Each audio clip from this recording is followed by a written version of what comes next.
the moment's near. Your voice is loud, it's crystal clear. Kiwi dreams and hopes collide. Choose the ones who'll stand with pride.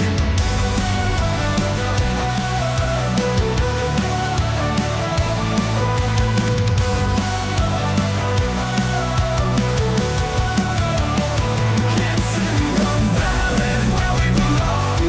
Every vote builds a nation strong. Your council, your board, your mayor in line. Together we shape this land divine.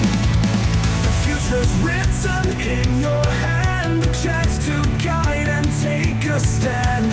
Community rising, hearts aligned. In total we shape this land divine.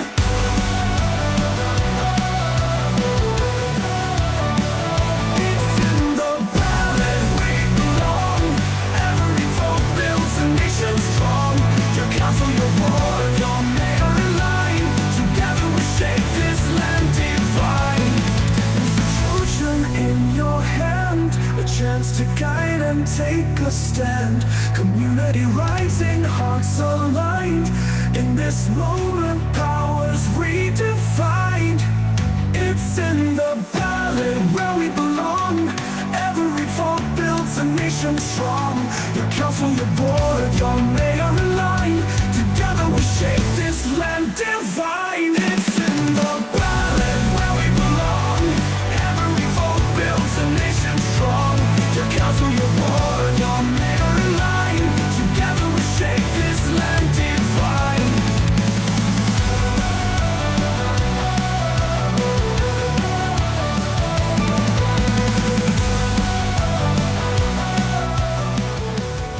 And good evening, everybody. Tonight, these candidates here will be vying on why they should be getting your first preference vote as a district-wide councillor. But with every election, there's one thing stepping in their way, and that's your vote.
And good evening, everybody, and welcome to tonight's It's in the Ballot show, coming here live from the Waikanae Community Centre. How are our candidates this evening? Great, good. Yep, very good. Oh, that's definitely good to hear, because your feet will be on fire once you finish with It's in the Ballot tonight, metaphorically speaking, but that's all right. All our goals are here are about making sure that the candidates get their equal chance of getting their message across, and the voters know exactly what each candidate sits there and stands for, from the myriad of questions, and who also likes to button a lot, and who sits down there and waits their place when it comes to all our good questions. Well, with the random order list sheet, Gavin, you get to go first for your 1 minute opening statement of why the Kapiti Coast voters should give you their number one vote. Excellent. Well, thank you very much indeed, everybody. It's great to see everybody tonight. My name is Gavin Welsh, and I am standing for Districtwide, as we are all here this evening. Fundamentally, I believe that within a cost of living crisis, the council is writing cheques that the community simply cannot afford. We must, in fact, get back to our basics, reduce and rein in expenditure, and I have the experience, the strength, and the integrity. I've reined in expenditure on the council before, and I will do it again. I look forward to receiving your vote if you're willing, and thank you very much indeed.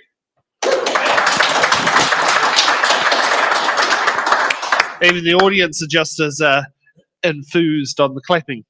Merrick, your box number. No, not your box number. Your opening statement. Gee, I'm a bit ahead of the game here tonight. It's all right, we'll get there.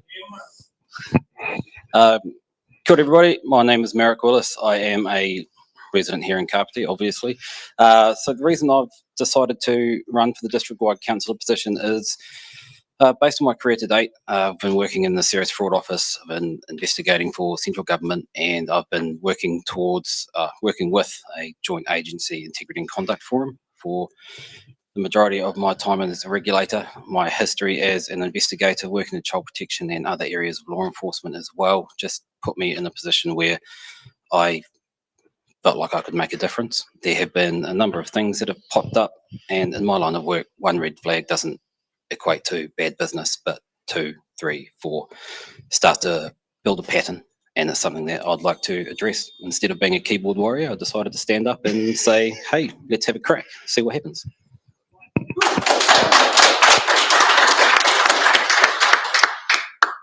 Okay, next up, Lawrence.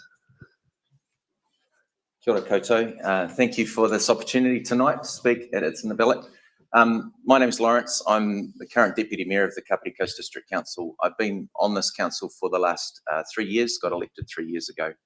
I'll continue to stand for what I stood for originally, which was to listen, to learn and to lead. This last 3 years, I've done a lot of learning, I've done a lot of listening across the district, and working in all of our areas of our district, from Otaki right down to Paikakariki, working to support people, hear what they're saying, and to vote accordingly with that. I think this council has done an awesome job of righting the ship, and in very, very difficult situations that we're in, we've made some good decisions. I think we've learnt some things, and now we're in a process of beginning a process of really capitalising on that. And I'd invite your vote for me to continue the work that I've done. Steady, stable, good governance. Thank you.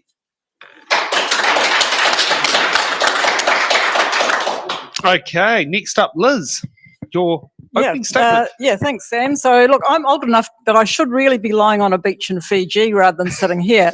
But I've lived in Kapiti for 25 years and I wouldn't live anywhere else. I love this place and I feel it deserves better leadership and governance than it's had in the past. So that's why I'm standing. I've got really good skills to offer. I've got 2 previous careers, one in general management and one in financial planning in a business that I own myself.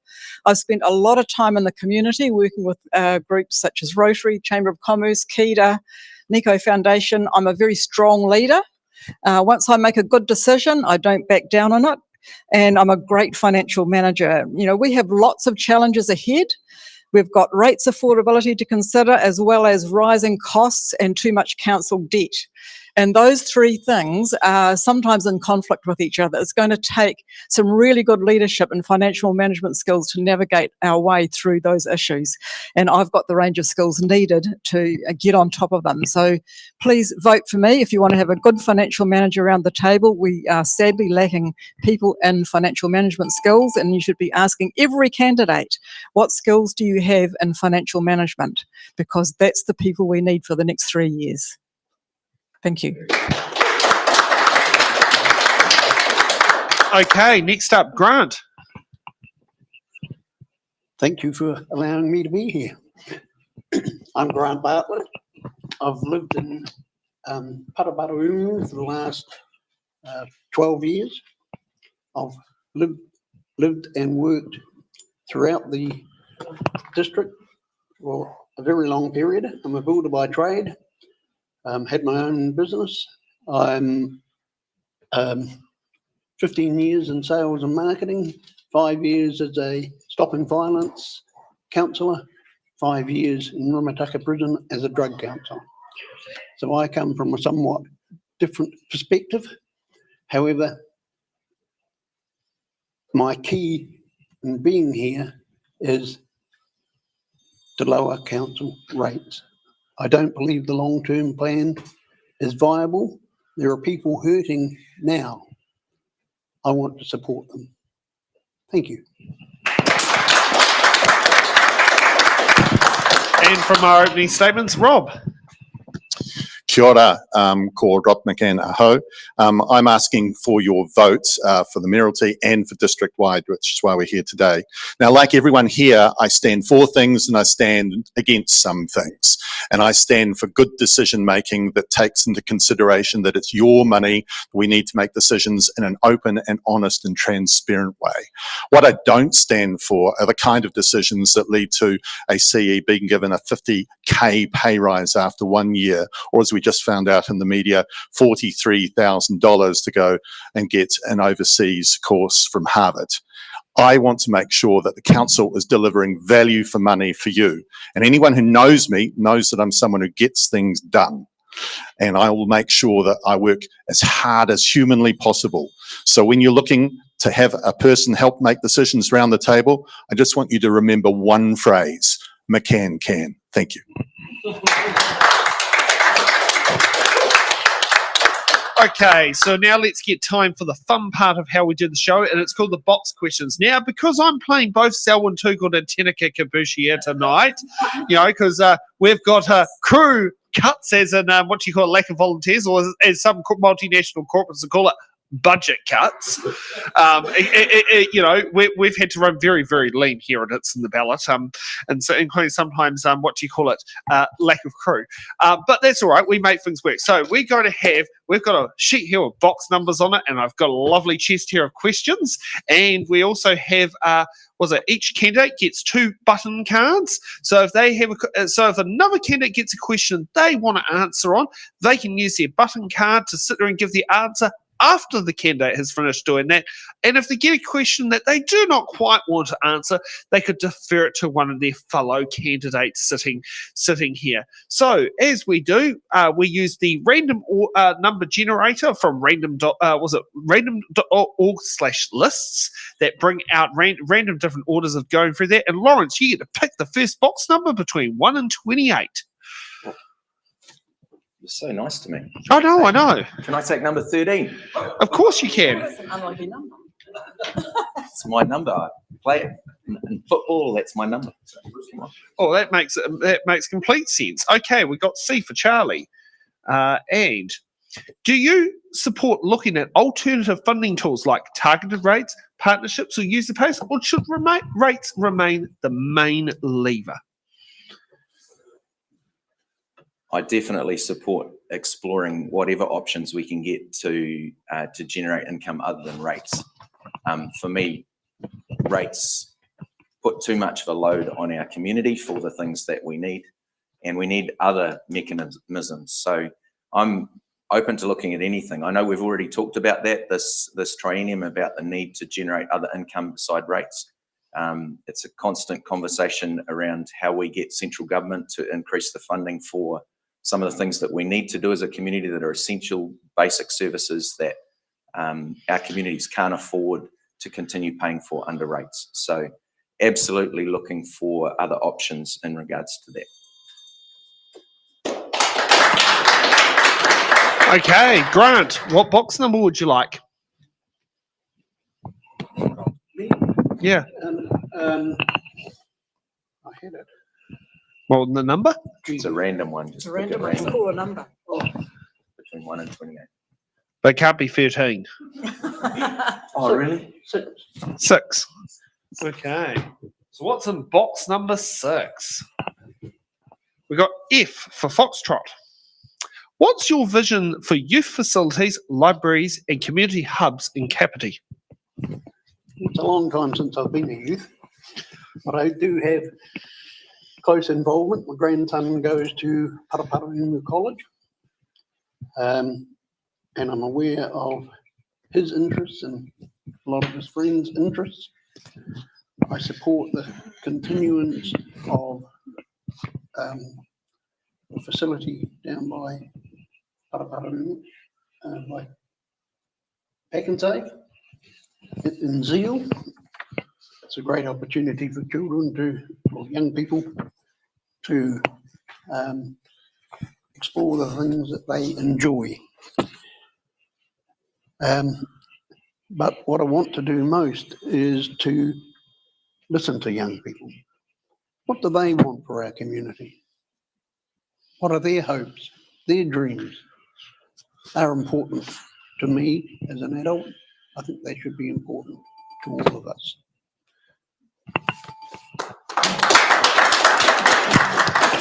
And we've got a button from Lawrence. Very fitting, actually, where it's coming from. Yeah, so I'm butting in on this question because I think one of the challenges that sits in front of us as a district is people don't live here just for good pipes and good roads. We live here because we have a community, and that is based around our people. We need libraries, we need community hubs, we need spaces where people can gather and support each other. We need spaces where if emergencies happen, people can go to. We need spaces where our young people feel like they belong and have connection and purpose and discover the reason why they were born and on planet Earth. And so for me, an important part of council's role is supporting these areas. And that's where the challenge becomes, because there's a lot of people that want us to get back to basic services, but in doing that, we have to be careful that we don't lose what makes Kapiti beautiful, which is the people and the places those people gather. And so for me, I'd agree with Grant in saying we need to listen to young people. They have a very strong voice about what they want, and we need to hear that and allow that to inform what we do as council. And continuing the trend with buttons, Rob. Sure, I don't really want to butt in. I just want to say those were really wise words from our Deputy Mayor, because we're facing a lot of pressure to cut costs. And one thing that we can't do is shortchange our tamariki. We cannot shortchange the next generation. We have to do both. We have to make sensible decisions that we can afford, but we've got to keep the libraries open. We've got to keep the parks going. We've got to do everything that Lawrence talked about. And certainly I think that's really, really worth just saying out loud that it is not all about cutting rates. It's also about providing the right services, because this is where we live. This is where some of us work. It's where some of us are having families. And for some of us, I'm not looking at anybody on this stage, it's where we'll probably spend our last few days. So make sure that when you're voting, you're doing it for someone who's willing to tell you the whole story. And as Lawrence talked about, we're got to look after our tamariki and the next generation to come. And we got another button? God, these buttons just keep coming. Got one from Gavin.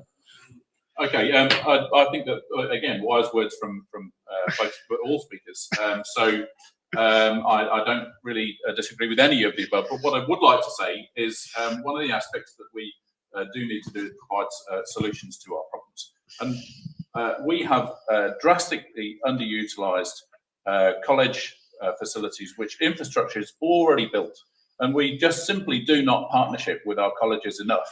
And so that's an area that I would love to explore, to provide those, exactly the point where we are drastically short of available funds, but there is infrastructure ready to be used. We simply need to have a conversation with our colleges to utilise those facilities better.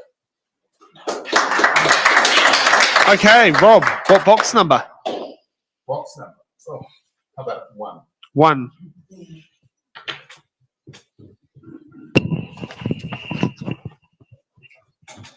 Okay, we got S for Saira. Do you think council should be involved in providing social housing, and if so, how? Absolutely, I do think we have a role, but there's a button here, and I'm pretty sure we got asked this 3 years ago and probably 6 years ago. Council does have a role to make sure that we're playing and supporting everyone in our community. So we have 118, I believe, senior persons homes, and as 6 years ago, for 3 years, I was the councillor in charge of the housing portfolio. That meant that we went out and we found out what was the problem in our region, and we came up with solutions, and one of those was to create a housing entity which was literally ready to go before I didn't get elected as mayor. Hopefully the community can get that right this time round, but it's now in play. And that means that organisation can go out and get funding and work with government and other people to play a role. But it's not the council's role to actually fund all of this. We've got to facilitate it. And I hope that's something that everybody talks about, the role of council facilitating things in our community. Okay, Gavin, what box number? go 10, please. 10. And feel free to send them in Te Reo Māori if you want as well. We'll see how good the candidates are on that. Because I had a lot that I've stunned a few last night when they gave me the numbers. Like, nope, we don't have that. Yes, we do. Okay, we got Wife Yankee. Do you support stronger investment in public transport and cycleways to reduce emissions? I absolutely support investment in public transport and cycleways for better transport, fundamentally. I believe that the roll-on effect of that is that we have reduced emissions as a result. But the primary driver for these should absolutely be to provide public transport that's reliable. We live in a climate that is incredibly difficult at times as far as weather is concerned, and I can assure you, when you're sitting at Paikakariki Station waiting for a bus replacement and your unreliable public transport is once again turned to the bus replacement, you will be grateful for public transport that actually works. So I'm absolutely in favour of investment of public transport. The roll-on effect and the benefit of that is that we will inevitably have reduced emissions. Thank you. Okay, Liz, what box number? 20, thanks. No problem, we'll do 20. Okay, we got G for giraffe. What is your approach to handling controversial and complicated issues? Oh, do we have any of those? Oh, someone will find them, trust me. I mean, there's always someone will make controversy out of nothing. Oh, you're taking my time up. I better get talking. Look, I think in these instances, it's really important to listen to alternative points of view, and I think and consult as much as possible. But at the end of the day, council has to make a decision, and sometimes we have to make some really hard decisions that you know not a lot of people necessarily agree with. But that's just how it goes when you've got multiple different angles to solving a particular issue. You're always going to annoy somebody with your answer. But I think one of the things that we need to be mindful of in our decision making is being really, really objective, using a really objective, rational approach to sorting out complicated issues. And sometimes we're a bit inclined to let our emotions get in the way, or let our sort of possibility of re-election and trying to appease the voters get in the way. And I think, you know, we have to really make it a much more objective process and stand firm to the decisions that we make, so long as they've been well researched and well thought out.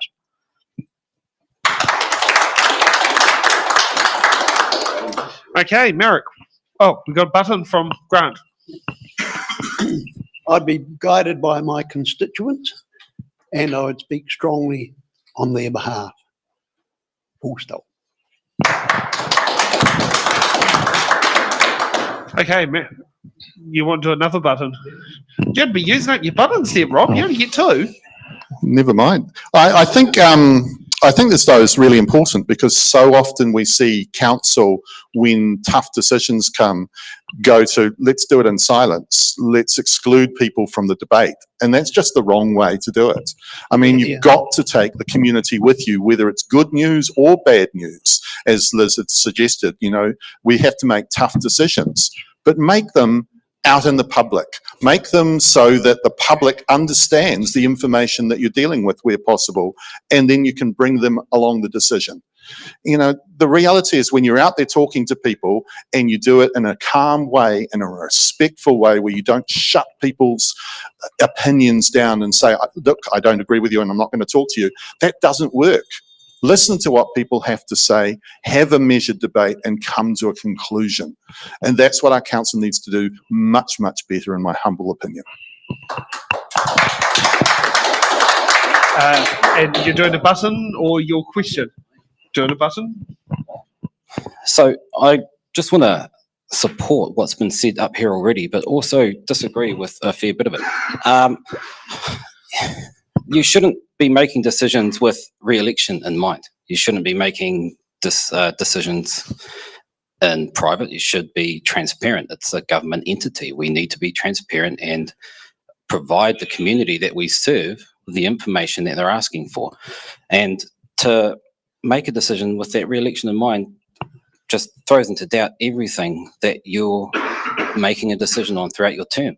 You can't think of yourself. You have to put ego aside, serve the community, and do the right thing, regardless of whether it's good for you or not. Okay, and Merrick, what box number?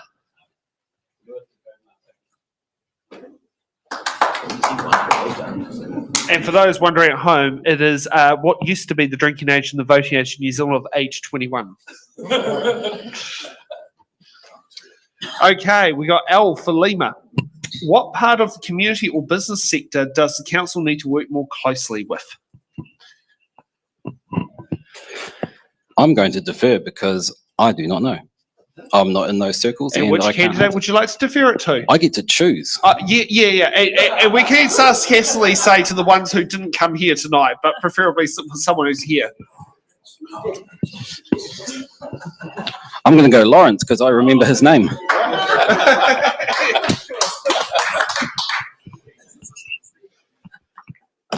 Thanks, Merrick. I just want to acknowledge your using Tereo for the number. I think it was fantastic. Just awesome. Which part of our community or business sector do we need to consult with more? I think we've got a lot of work to do in the business sector with how we engage with the whole of our business sector across all of our small, medium enterprises, right through to some of our larger businesses, across the whole district from Otaki right through to Paikapariki. Small and medium enterprises run our economy. That's where our families are fed from and our economy runs here. I don't think we consult enough. I don't think we involve them enough.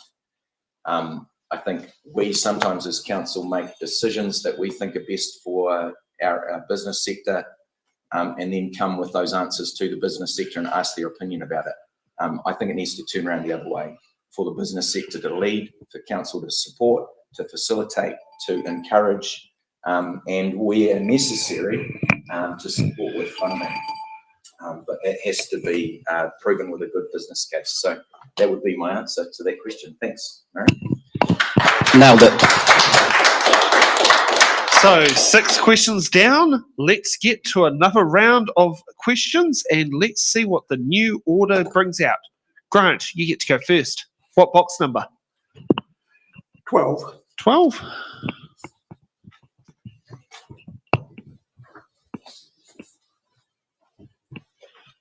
Okay, we got M for Mike. What are your ideas for achieving more public participation in local government decisions? Thank you for the difficult question. But we have to have more consultation, inviting the community to public forums. I don't think this government, this council, has done that enough. I believe that that's where we get the perspective of the community from. Public forums.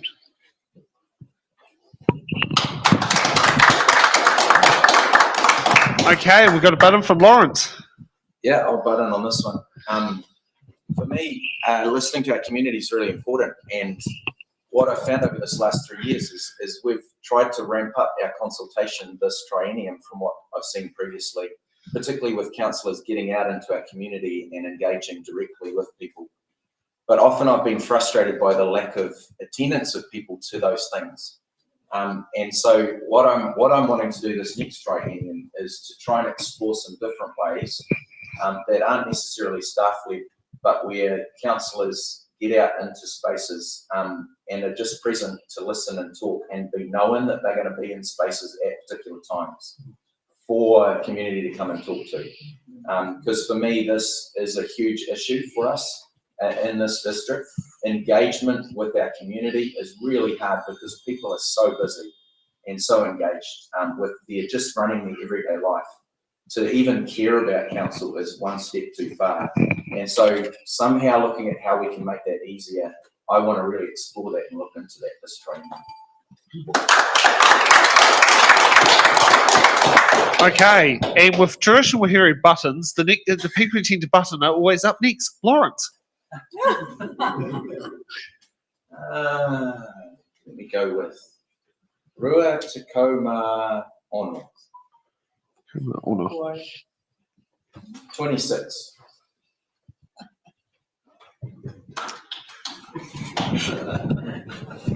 Okay, we have K for Kakariki. How will you ensure smaller communities, Otaki, Waikanae, Paikakariki, etc., will have equal voice in decision making?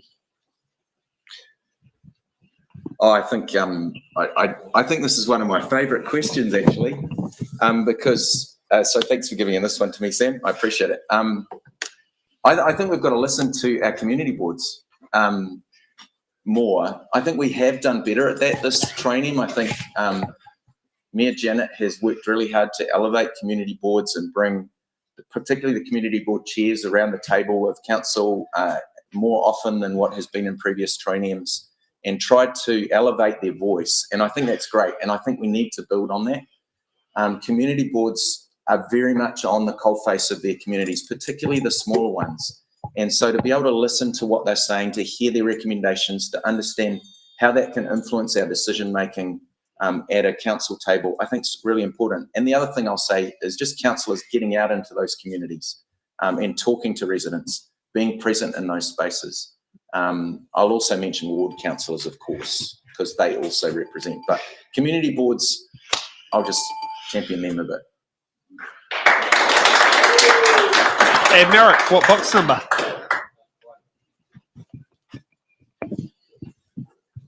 Sorry, had to think there, but yes, I got it right. For those at home wondering, it's 8.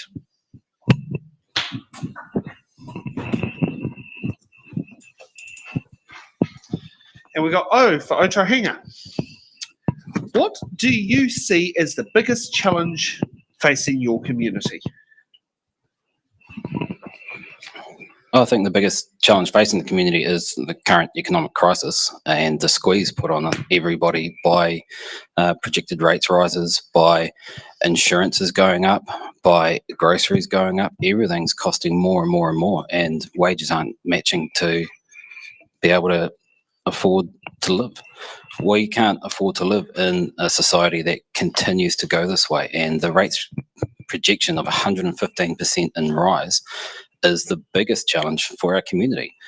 An average home of $5,500 rates will end up being close to $12,000 by the end of this 115% rise. I know my wage isn't going to increase by that much. It's going to be horrific. And we have a button from Gavin.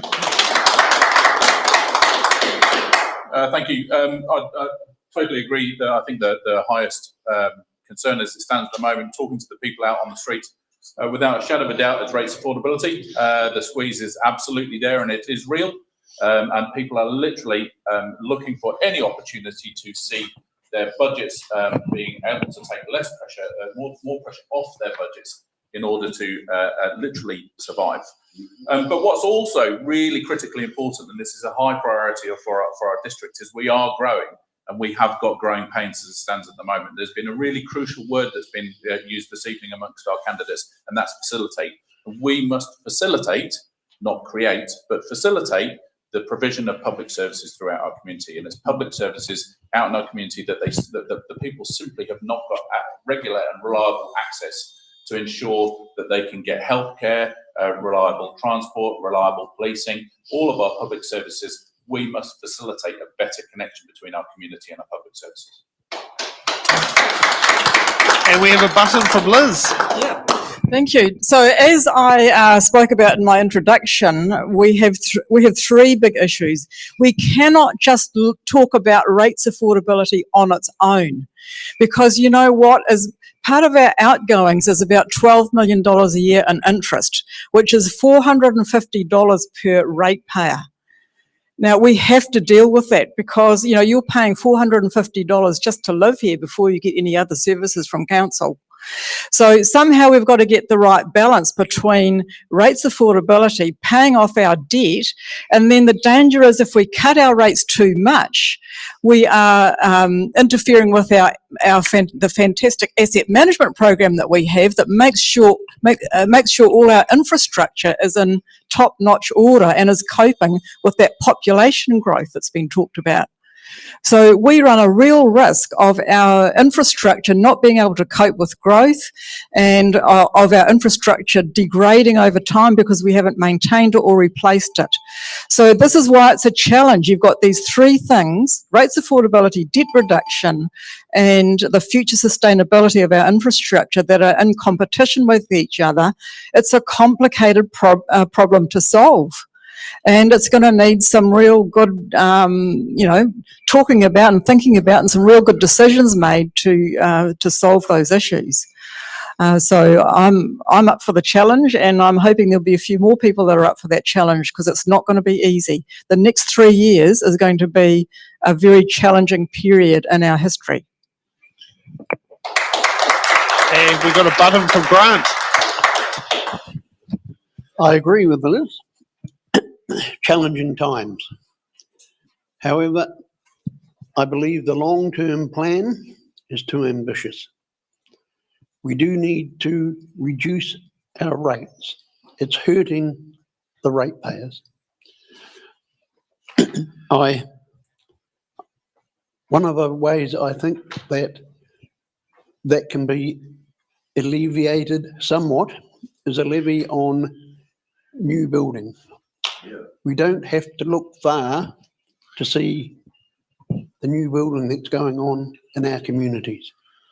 And I think these new buildings need to contribute to their impact on our region. Cheers. Okay, Rob, what box number? Yes, well, we can do number 2.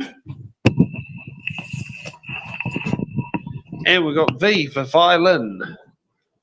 What should council priorities be when making grants to the community? Cool. What a great question. Council grants to the community are really important because these are parts of our community that sometimes can't fund themselves. So they might be in areas of youth, they might be in services that we need, but basically they're areas that usually are vital in some way or other. That might be making sure that they can stay operational or not. One of the things that happened over the last few years was council re-looked at how we're going to hand out that money, and it wasn't a process that was particularly public in how we got to those decisions. So I think one of the things that we have to do is make sure that whatever criteria are agreed to by the councillors around the table, they are quickly and effectively conveyed to the whole population so people know whether that funding is going to last or not. Because one of the things that happened was community organisations found out quite late in the piece that grants were not continuing, and they had to alter their entire structure as to whether they could keep going or not. And we have a button from Liz. Look, I think grants are our superpower. And I know there are some candidates who are saying, let's abolish grants because it's just giving handouts to people. It's nothing of the sort, because we can make strategic grants, and I'll give you some examples. So we gave a sum of money to Namanu, who was looking to undertake a development project. They applied to lotteries with that money as the basis for it, because with lotteries money you've got to have a third of it in cash, and they give you the other 2/3, and that's what happened. They got twice what we gave them to make up the total for their project. We've got the mini golf that's opening in December, where we gave access. We didn't even give money, we gave access to Kapiti, Rotary and Waikanae Lions to build a mini golf on Mazengarb Reserve. They have raised $1 million to build that facility. That's going to bring in over $200,000 a year to local charities. We've got the Little Forest project in Waikanae, where we gave a grant to a Waikanae tree group. I can't remember the exact name.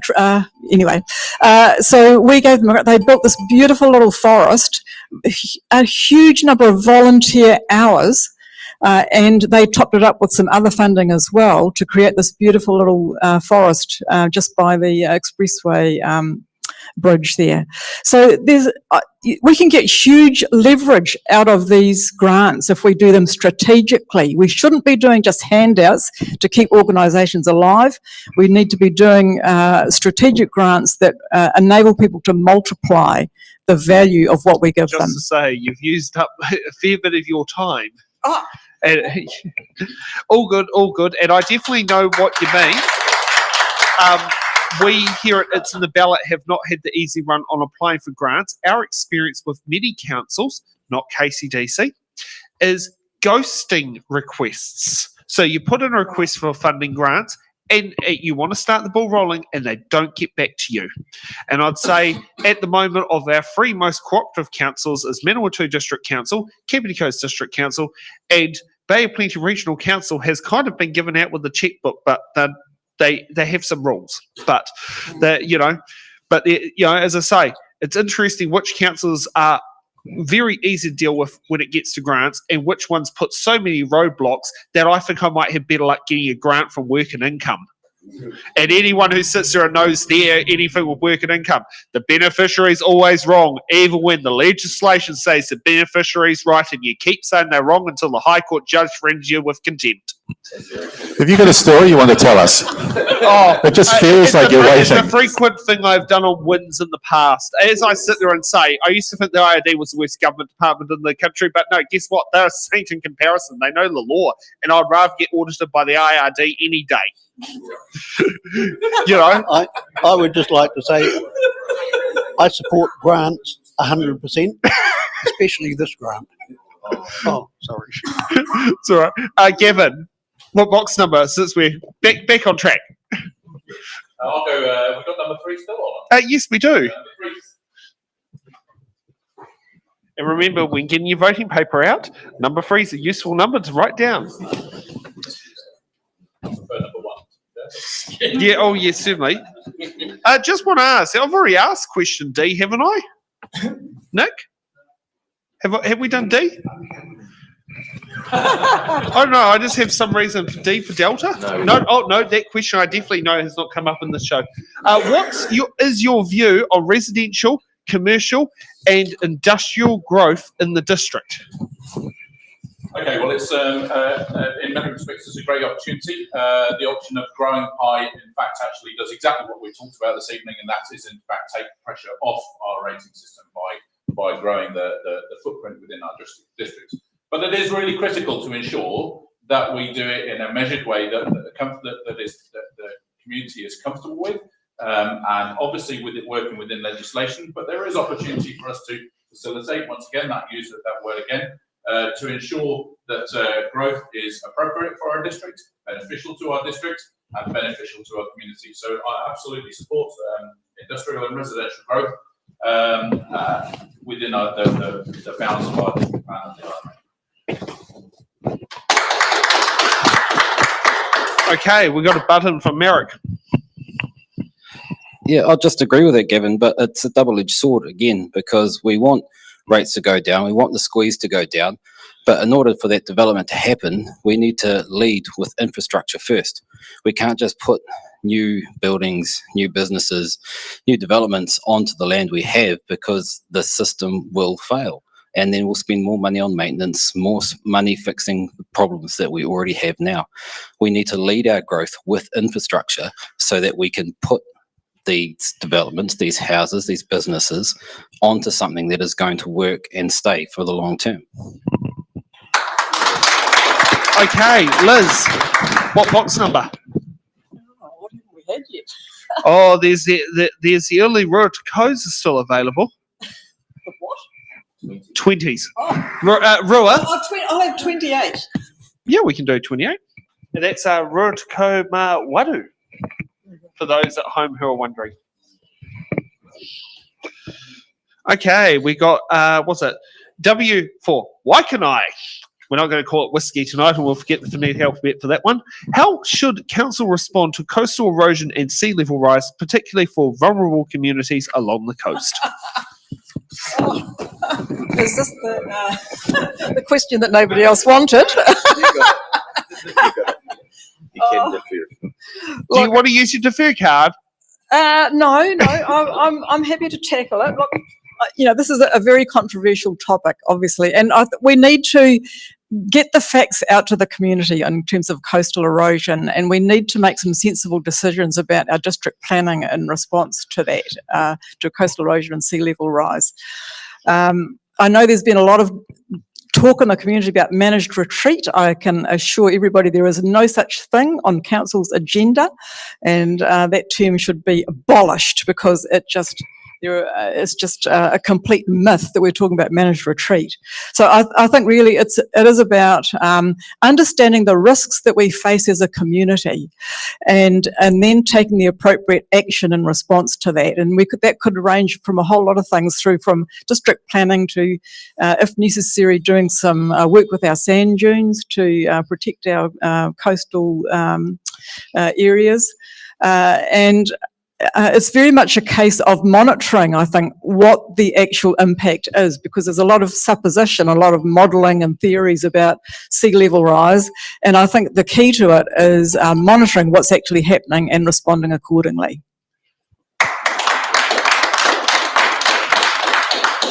Okay, 12 questions down, and we've got a new order list, and Rob, you get to go up first. What box number?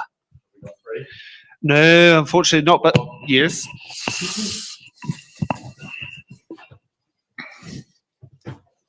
Okay. We have R for Romeo. How will you strengthen engagement with mana whenua and upheld treaty partnerships in council decision making? In order to make sure that we have proper relationships with the iwi and mana whenua in our community, we actually have to make sure that we have an open dialogue again. We obviously have Māori wards, which have come in for the first time, and I support that decision. I think it's really good. I'm not sure that I know that council has had the decision on how that's going to look around the council table with the council ward and representatives from 3 iwi. I think that's a discussion that needs to happen pretty soon. Otherwise, the voting numbers start to look a bit askew. But it's about having an open and honest dialogue and understanding where people are coming from. And that's something that actually I've seen this council get better and better over the years, and there was some really positive leadership from Guru and from Mayor Janet. So I think that's something that I'm sure we all want to take forward, is to make sure that we're a progressive council and that we're keeping our ears open so we're listening. You've used up your buttons, just like every other candidate. Now, we do have the rare thing as being host of the show. I'd like to put a motion forward. Shall we give all candidates an extra button? All those in favour say aye. Aye. All those opposed? The ayes have it. When every candidate now has a third button. Merrick, what's your button? It wasn't a secondary motion. Oh, we've got a crew shortage here, Lawrence. I mean, sometimes you can only have a nominator. Okay, fair enough. You're the boss. It's like school board elections here. You only need one nominator to be nominated for it, not two. Ka tangi te titi, ka tangi te kaka, ka tangi hoki aho. And looking around, I can tell a lot of people don't understand what I'm saying, which leads me back to my point. It doesn't matter how much engagement we have if we're not speaking the same language, if there's no understanding. And what I've been seeing around all of government, central government, and a lot of local government is that lack of understanding and that lack of language. Ka nohi ki te ka nohi, eye to eye. We need to be sitting at the same level, treating each other with respect. And that's the basis of te tiriti and co-governance. It's not this side has more or they have more or I want that. It's a case of we are here together. What is best for our people? How do we work together to do this? And I think that's the way forward for more inclusion, more involvement, and like I said, co-governance. It's basic. And then with every button, with the duration of buttons, they follow up with what box number, Merrick?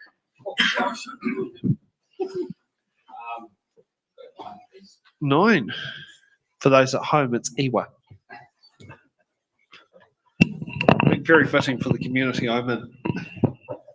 Okay, now for anyone who knows about plane registrations, Z for Zulu. Kapiti is growing fast. How will you balance housing demand with the need of infrastructure like roads, water, and stormwater? Amazing how this person didn't think about sewage. That's a good question, and that was the basis of my button earlier. We need to build infrastructure before we can dump homes and buildings on top of it. Otherwise, we're just in this perpetual cycle of development. Oh no, we can't actually service this address. We can't get water to this place, or turn your tap on for 30 seconds so the brown tinge out of it comes out. We need to really invest, and unfortunately, as I said, my whole thing around affordability is we need to put rates down. We need to make this place more affordable to live, but we can't do that without ensuring our infrastructure is in place so that we can, in turn, build that development, get more rates, get more levies and taxes into the KCDC environment to then soften the blow to everybody else. My rambling's over. I'm not sure what I said there. Sorry, it sounded quite succinct. I'm sure voters will use it as a tool of information to be informed. Grant, what box number? 30. We don't go up that high. We stop off at 28, but we got 27. Yeah, that'll do. No. We gave up on 30 on advice from a friend of ours in 2022. She said drop it down to 28 because it looks nice on boxes. It looked nice on a table. Okay, we got E for Echo. What would be your free spending priorities if elected?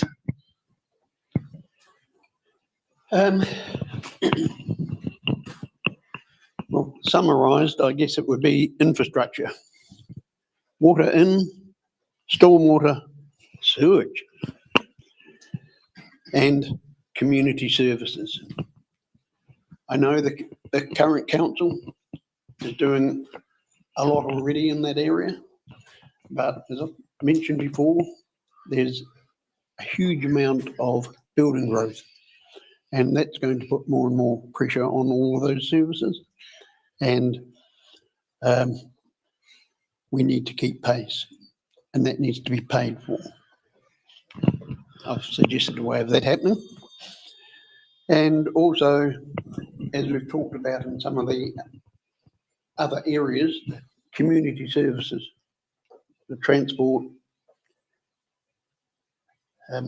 libraries, those sorts of things that keep communities connected, full stop.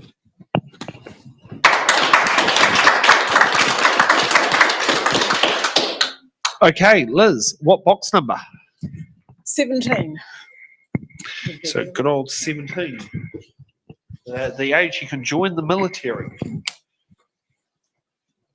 Have we done, was it J for Juliet? We've done that before?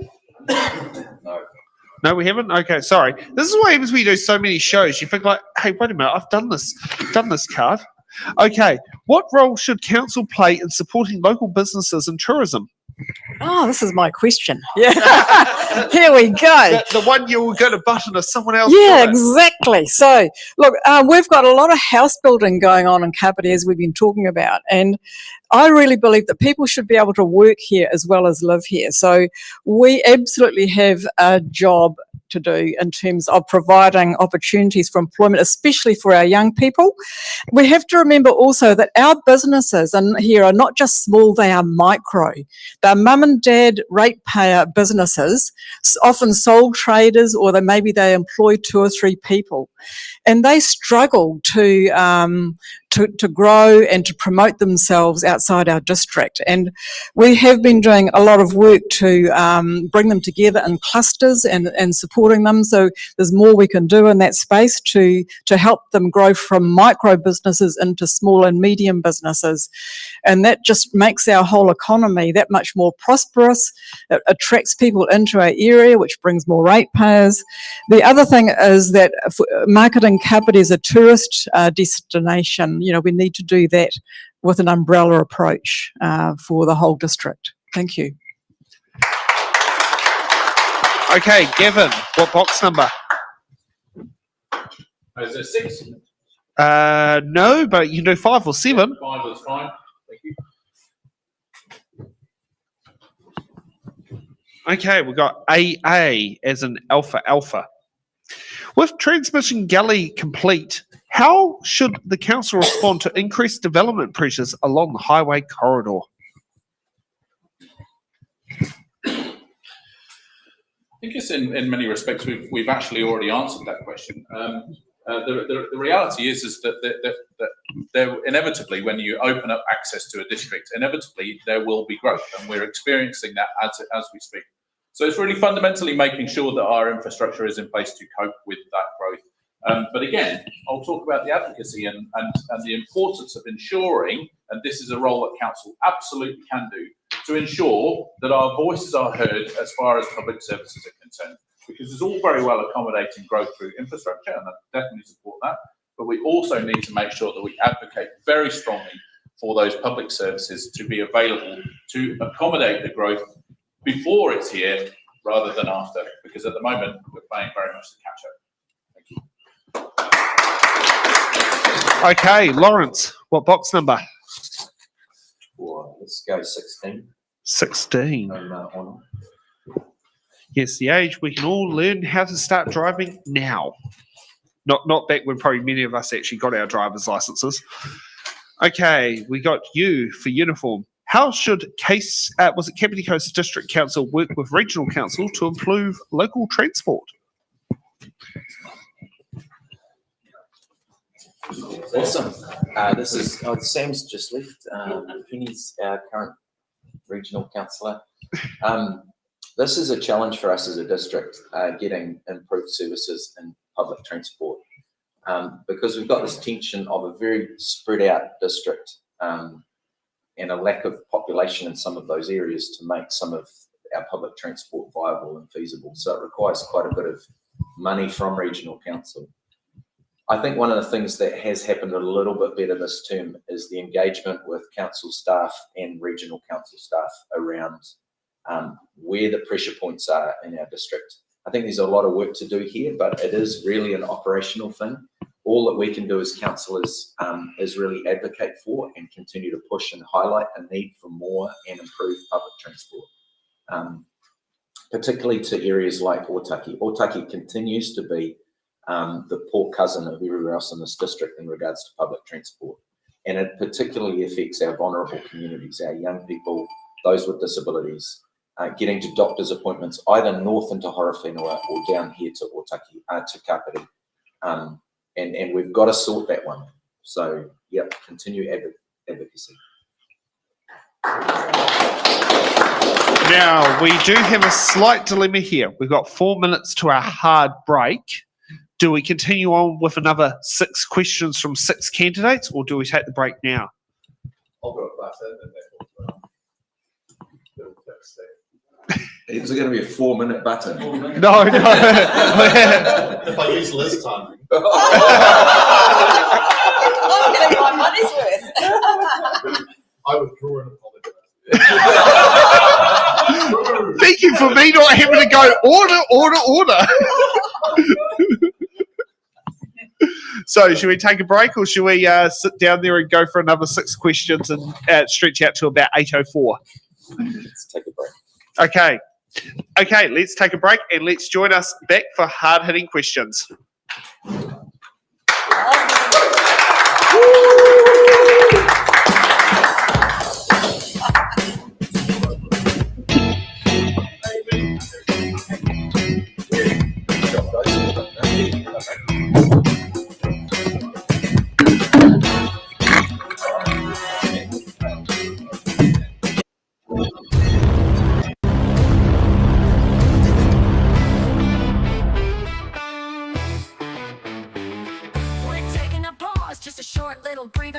stretch out your legs, you don't need a leader. The live stream will be back, so don't go too far. But for now you can wander wherever you are. Intermissions aren't really a thing anymore, but we think they're cool, a tradition to adore. A moment to breathe, have a laugh, maybe chat. There's magic in breaks, and we're keeping that. Head to the lobby, I mean your kitchen with glee, for snacks that are tasty and drinks. Fill up your plate, pour a glass, take your time, then come back refreshed, we'll resume on a dime.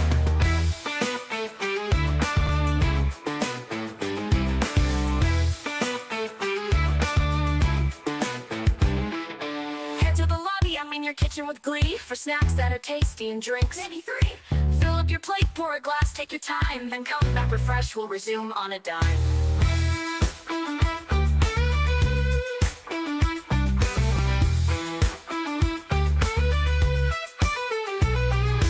Into the lobby, I'm in your kitchen with glee, for snacks that are tasty and drinks. Maybe 3. Fill up your plate, pour a glass, take your time, then come back refreshed, we'll resume on a dime. The lobby, I'm in your kitchen with glee, for snacks that are tasty and drinks. Maybe 3. Fill up your plate, pour a glass, take your time, then come back refreshed, we'll resume on a dime.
just a short little breather to stretch out your legs. You don't need a leader. The live stream will be back, so don't go too far. But for now, you can wander wherever you are.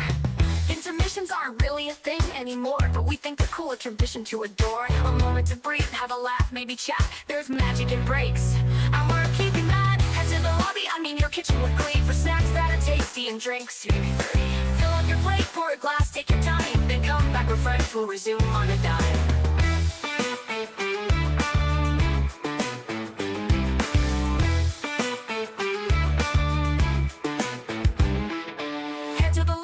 Your kitchen with glee, for snacks that are tasty and drinks. Maybe 3. Fill up your plate, pour a glass, take your time, then come back refreshed, we'll resume on a dime.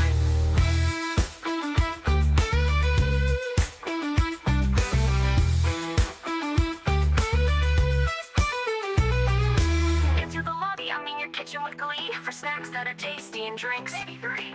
Fill up your plate, pour a glass, take your time, then come back refreshed, we'll resume on a dime. To the lobby, I mean your kitchen with glee, for snacks that are tasty and drinks. Maybe 3. Fill up your plate, pour a glass, take your time, then come back refreshed, we'll resume on a dime.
Just a short little breather to stretch out your legs, you don't need a leader. The live stream will be back, so don't go too far, but for now you can wander wherever you are.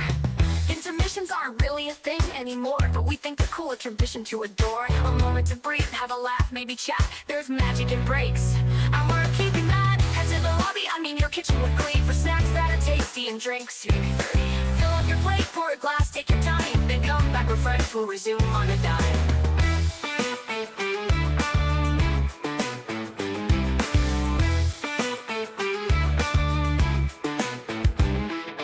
Head to the lobby, I mean your kitchen with glee for snacks that are tasty and drinks. Maybe 3. Fill up your plate, pour a glass, take your time, then come back refreshed, we'll resume on a dime.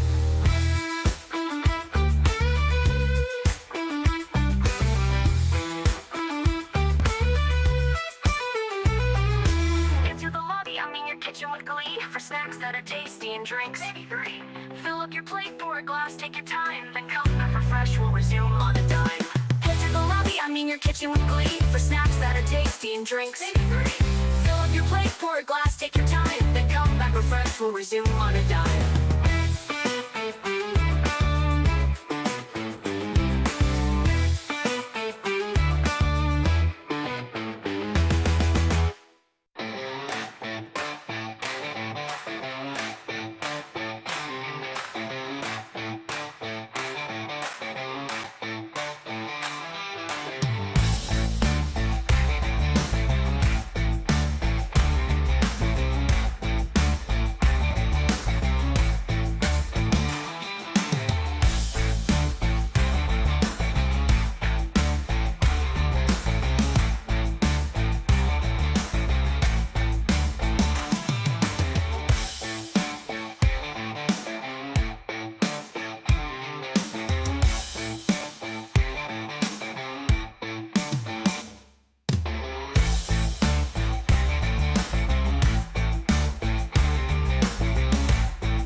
Oh shit, don't panic, but it's almost time to get back to the show.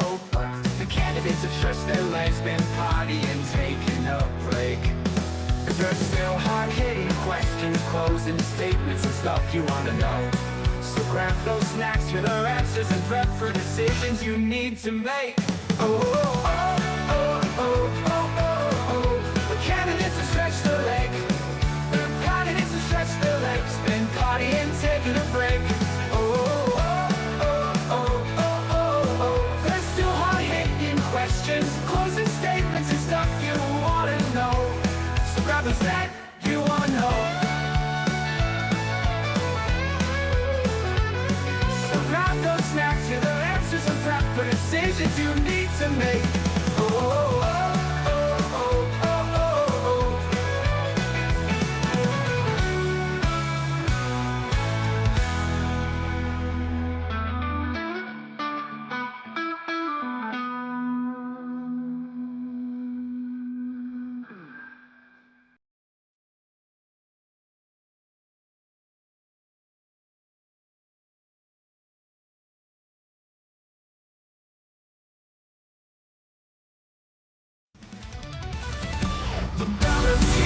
the moment's near, your voice is loud, it's crystal clear. Kiwi dreams and hopes collide. Choose the ones who'll stand with pride.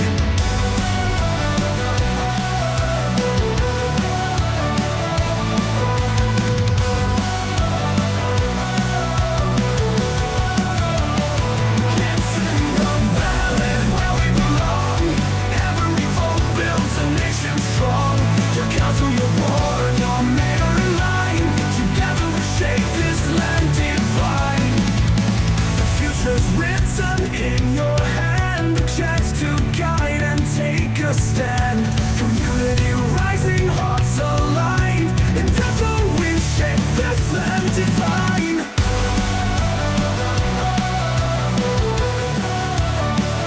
It's in the ballot we belong. Every vote builds a nation strong. Your council, your ward, your mayor in line. Together we shape this land divine. Fortune in your hand, a chance to guide and take a stand. Community rising, hearts aligned. In this moment, powers redefined. It's in the ballot where we belong. Every vote builds a nation strong. Your council, your board, your mayor in line. Together we shape this land divine. It's in the ballot where we belong. Every vote builds a nation strong. Your council, your board, your mayor in line. Together we shape this land divine.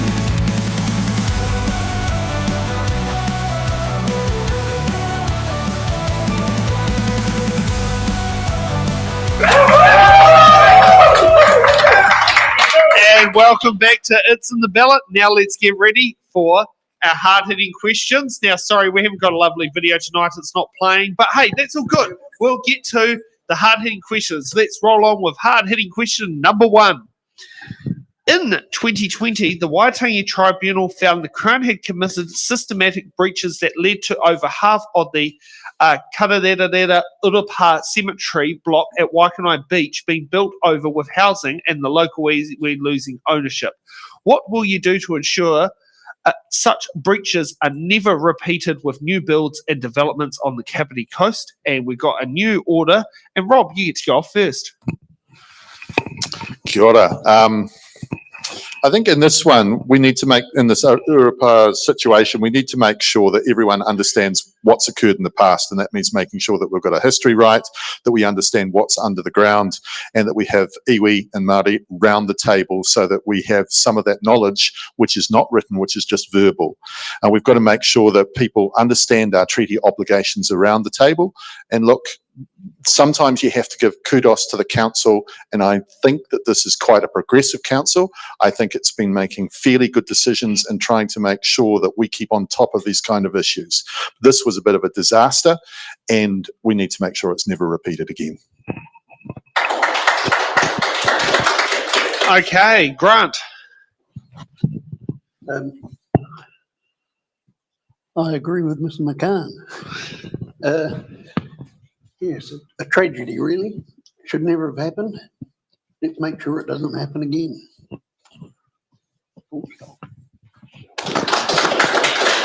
Okay, Liz. Look, I think there's a number of instances where we absolutely need to talk to our local iwi about the features of our local landscape that are really important to them. I mean, there's things like trees that have special significance. There are views, there are pathways between marae and Urupa. There's a whole lot of features like that we need to preserve for them, because they're extremely important to their culture and their way of doing things. So absolutely we need to have conversations with iwi to make sure that we're protecting things that are special to them. So it's about conversations and developing that partnership with iwi to ensure we don't have these breaches again. Okay, Lawrence. It's an interesting one in terms of knowing the history of this story, because that Urupa is been on maps of the Waikanae area for a long time. I've seen in the museum here locally there was a map from back in the 1930s that had the Ura Park clearly outlined on it, and even in the 1950s. So one of the things for me is the issue here was about where developers wanted to make money and somehow got through the back door of council processes to make it happen.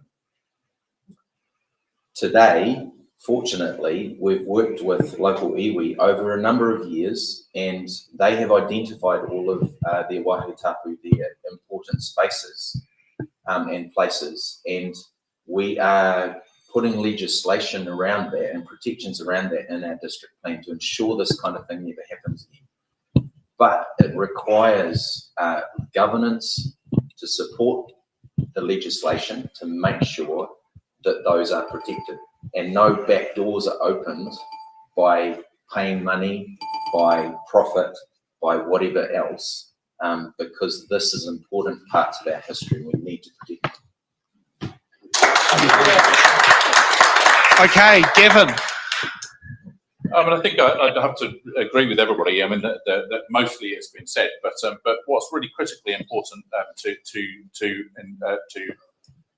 bolster the statement is the simple word of respect, and ensuring that we actually utilise our relationship with tangata whenua in order to ensure. Sometimes our westernised view might not understand the importance of cultural significance, and so we have to ensure that again we turn to our partnerships to ensure that we have got everybody's consideration in effect and ensure that we don't see any of these repeated in the future. And Merrick. Well, I've quite clearly grown up in a different time to everyone else along this line here. But for me, multiculturalism has always been a part of my life. And it's incumbent on every person in every society to look after, to be a guardian or kaitiaki towards, towards everything that's important in our land and our history. So New Zealand is littered with sacred sites in Te Ao Māori, and we need to be aware of all of them. We need to put our best foot forward, and the only way to do that is by having everyone sitting around the table. And I bring it back to my conversation earlier. We need to be eye to eye, face to face, and work together.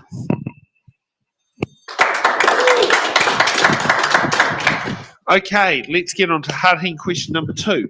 Do you think you have any personal or professional relationships that could be a conflict of interest while serving as a councillor? Marek, you get to go up first. Not so much a conflict, but there are a lot of relationships, as I said, with my roles within central government that I can either call on for advice or use as a bit of leverage to say, hey, you're supposed to be providing this service. KCDC is being left out. What's going on here? Whether or not it is a real conflict of interest, it's perceived, and I will front foot that and say, hey, this is something that we need to be aware of, but it's not going to stop any sort of work that I'm going to put in to make this community better. Okay, Grant. My answer is no. Full stop, really. I currently do wine tasting in supermarkets. If I get elected, I will just continue that. But I still don't see a conflict of interest. Thank you.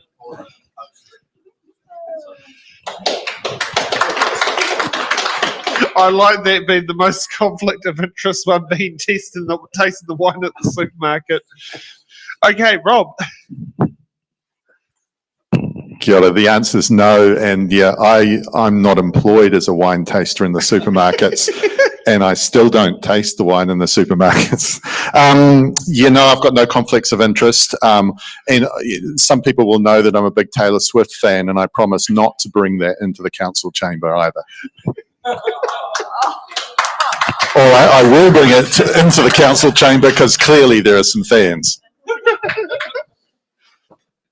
Okay, Liz. One word answer from me, no.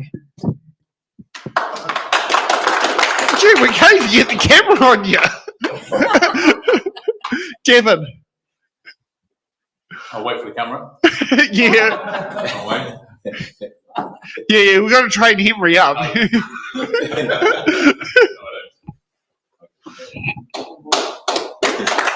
Okay, Lawrence.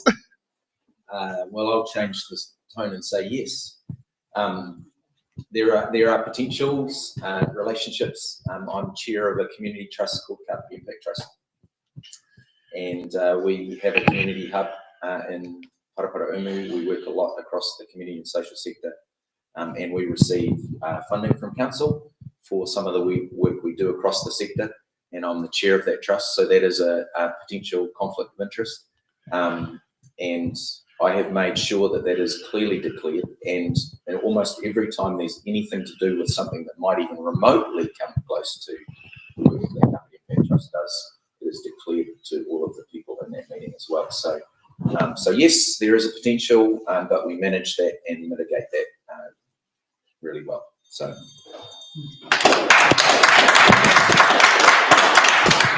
Okay, well, that was very quick. Let's get on to hard-hitting question number 3.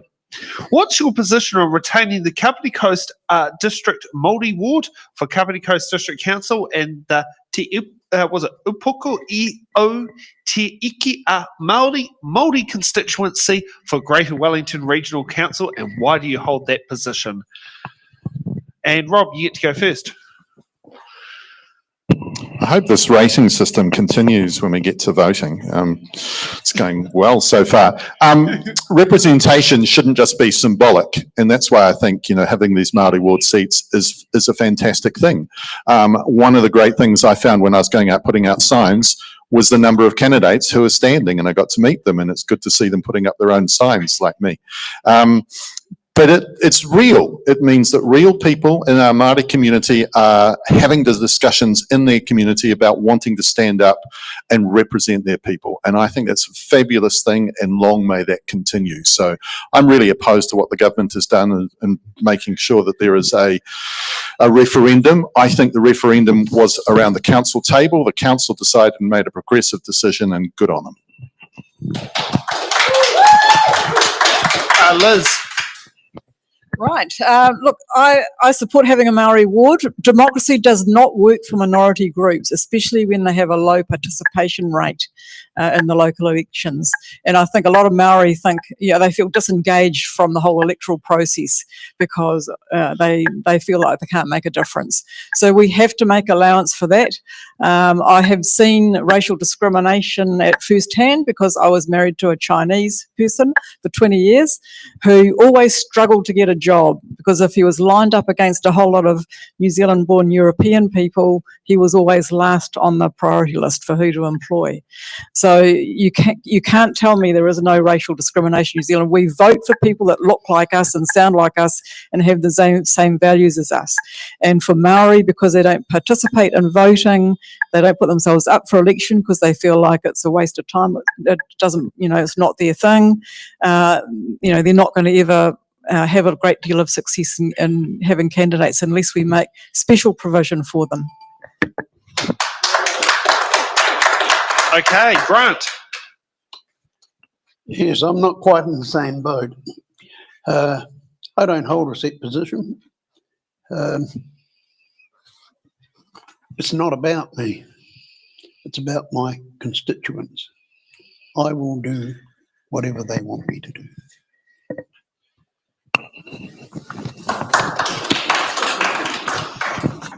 Merrick. Kia ora whānau. Obviously, I think we know what my answer is going to be. Look, it just makes sense. In all honesty, there are how many iwi in this area and only one seat. So I think there's a major discrepancy there, but something that maybe we'll do in a few years' time when people are ready for that conversation. And we got Lawrence, and remember, I'm not like Sean Plunkett, because I listened to that interview. Now I'm in trauma. Sorry about that. Well, obviously, I was part of this council current council that voted for this and re-endorsed after our central government asking us to do so, the establishment of the Māori ward that we have this election. So I'm very much in support of it, and I hope that our population gets out and votes in the referendum to continue it, because I think it is a responsibility of every Kiwi to understand Te Tiriti, the Treaty of Waitangi, and the implications that that has for us as New Zealanders in a relationship that is based on a bicultural agreement. We are a multicultural nation, yes, but we must honour our roots. And so for me, that's really important. The second thing is, I would say, looking forward, my kids, when I ask them about the Māori ward, they look at me and go, why is that even a debate? Which says to me that the young generations coming through want representation from Māori, and it should not be an argument. Yes, we do. I'm trying. Am I old enough to be there? Probably. Yeah. I'm trying to say that there's a few people in here who could make that point. Okay, let's get time for closing statements. Oh, go ahead. Yeah, Gavin. Yep. Sorry, my guilty mistake. No problem at all. I'd just like to say, as an immigrant to New Zealand, I am utterly privileged to call myself a New Zealander. I do not understand why we're so afraid of this. This is such a beautiful interwoven culture that I have the great privilege to be part of. I've sat and watched a programme on the wonderful pillars of Māoridom, and they were so transferable into modern day life. I simply do not understand why we are even having this conversation. I don't know why it's even in the hard-hitting questions, because this should be an absolute part of the course for New Zealand and New Zealand's future.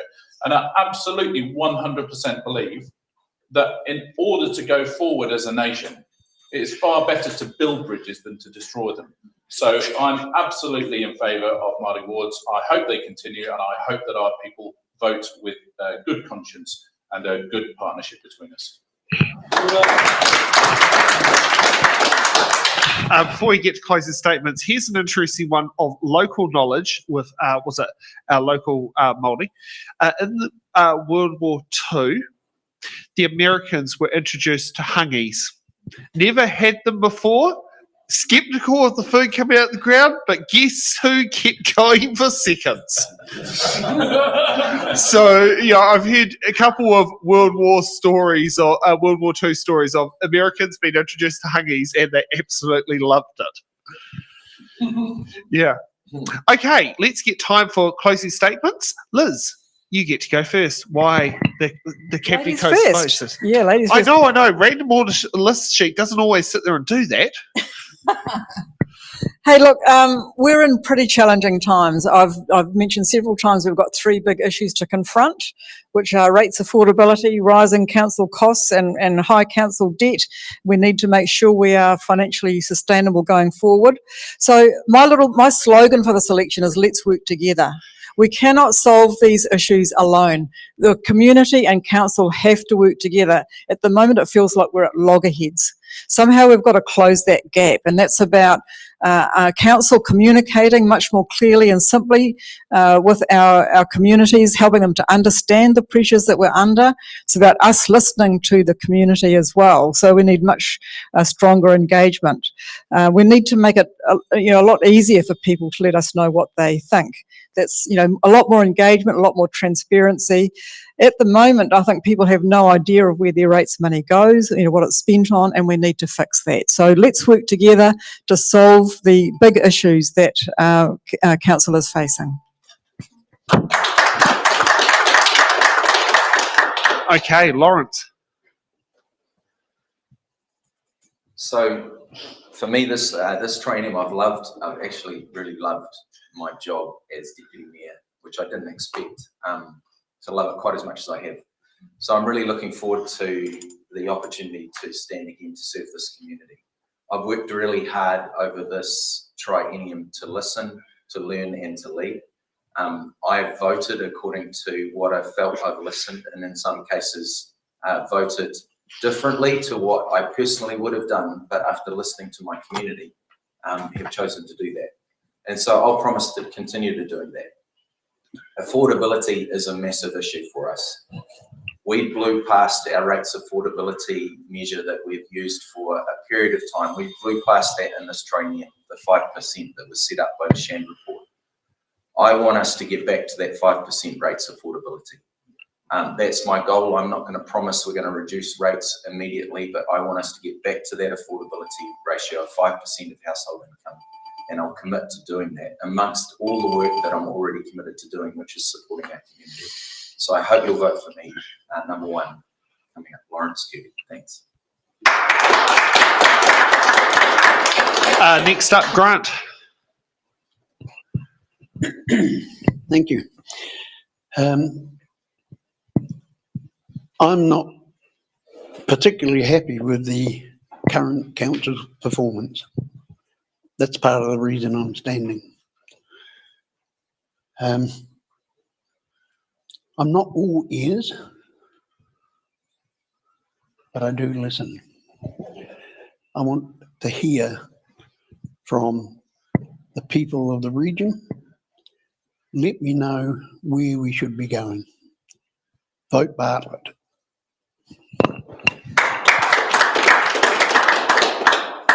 Okay, Gavin. Thank you. In 2013 to 16, I served on the Kapiti Coast District Council. It was an absolute privilege to be able to serve my community. As I was saying to Lawrence earlier on, next to my raising my children, it was the greatest privilege of my life. So I absolutely relish the opportunity to return to council and work on your behalf again. 100%, we have got work to do. As the former chair of corporate business, I understand the organisation can get going right from the get-go and hit the ground running. I've got the tools on board, ready to work on your behalf. Vote 1, Gavin Welsh for District Councillor. Okay, Gavin. Oh, we just beat. Sorry, Rob. Was it that impactful? Yeah. It was impactful. It was. 2 G's next door to each other. Well, look, I want to say that, you know, one of the most important things about elections is getting people out to vote and to listen to what everyone's had to say. And sitting up here, you know, Kapiti, I think we're in good stead. There are some really, really good voices. We're not all going to agree on everything, but you have people up here who really want to make a difference for the right reasons. Gavin, I'm going to have to disagree with you. I married my wife, that's one thing. I had my children, that's two. Yeah, it's very hard to do a rating system. It's impossible. But yeah, like you, I've been on the Kapiti Coast District Council once before, and it was an honour to represent the people and try and do what the people expect. And that's all I can offer, is that I'm going to listen. I'm going to try and make a council that works for you. And if you want to know my slogan again, you're going to get sick of it. McCann can, because I will if you give me that opportunity. Okay, Merrick. Well, they say save the best till last, so thank you for that. Look, others have touched on it. The reason I'm here is for my children. Again, a great privilege to be able to see them grow up, but I want to see them grow up in a place that is safe, affordable, and conducive to their needs. Something that is a real community, something that is a real neighbourhood for us to be able to move forward and be better as people. That's why I'm here. That's why I'm standing, and that's why, hopefully, if you like me, you'll vote for me. Otherwise, all the best.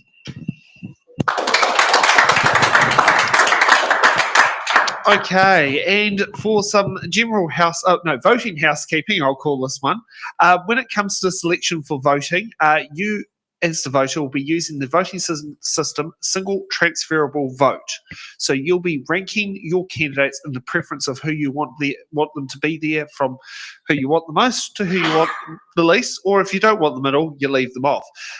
In order to sit there and get across the line, candidates, because this is a 2-position ward, candidates will need to achieve the quota. The quota is worked out by the number of positions available plus 1 divided by the total number of votes.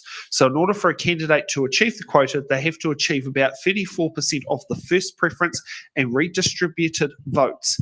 Now, how things work in a multi-member ward, STV ward is that if, say, a candidate gets 1,000 votes but only needs 650 votes to get to the quota, the 0.65 votes remain with the candidate, and then the redistribution of the 0.35 gets redistributed to those voters' second preferences if it comes from the top. If it comes from the bottom, which is usually where a candidate is eliminated out and their votes are redistributed, their full votes will be moved and whatever partial votes they've had redistributed from the top. So when it comes to voting, your number one vote is equally as important as your second, your third preferences, and so on, as that will shape who sits around the council table this local body election. Now, just a note for those who are out there, district-wide candidates can, any voter can vote for a district-wide candidate, whether you are in Paikakariki or in Otaki or on the Māori roll. You'll still be able to vote for your district-wide candidates, and it's treated in the same way as being the mayor. Just to put some clarification out there, because some people might go, but I can't vote for you, or something like that. Well, for district-wide candidates and you live on the Kapiti Coast, that is the case. Now, some other housekeeping that's out there. It's in the Ballot Productions as an independent non-profit organisation focusing on bringing democracy to the people. Today's show, thanks to the free hire from Kapiti Coast District Council for not charging us for venue hire. We haven't had to pay that, but we've paid a charge of $14 today is for our Starlink connection. We pay $31 for our restreaming hosting, and we do have a fuel budget of $100 per day per car. I'm pretty sure we probably don't need $200 to get here, but that is our allowance, and $50 for refreshments. So any small dollar donations that can sit there and help keep It's in the Ballot funded, please do so, because as I say, most councils, we have no central government funding. We are funded by our supporters and the viewers. So if you'd like to sit there and donate to the cause, you can head to our Eventbrite option and choose the ticket option, koha without admission, or you can always get a koha ticket for future shows. As I say, about 1 in 5 people who get our tickets on Eventbrite are koha tickets. You can also head to our Give a Little page and you can donate on there, or if you want the funds to get to us as quick as possible and with no fees, you can head to it'sintheballot.nz and click on donations, and it will give our Kiwi bank account number and you can do a direct credit transfer. So I want to ask, we have one new Kapiti Coast voter seat behind the computer desk there, Henry. As a Kapiti Coast voter for the first time, how do you feel that these candidates, do you feel informed? Yeah, covered a lot of stuff that I would have asked if I was posing questions. So. if you had my job for the night. Oh, well, that's good. But so there's one voter you've got to impress. Yeah. Okay. So we will be off tomorrow back in the Honowhenua with Waipehu Ward and Levin Ward. Was it at 1 p.m. and 4 p.m. at the Te Takiti, I think they call it, which is the library for those who, was it the other more less formal name. So we'll see everyone back there tomorrow. And can you hit the closing credits key, please, Henry? Sure.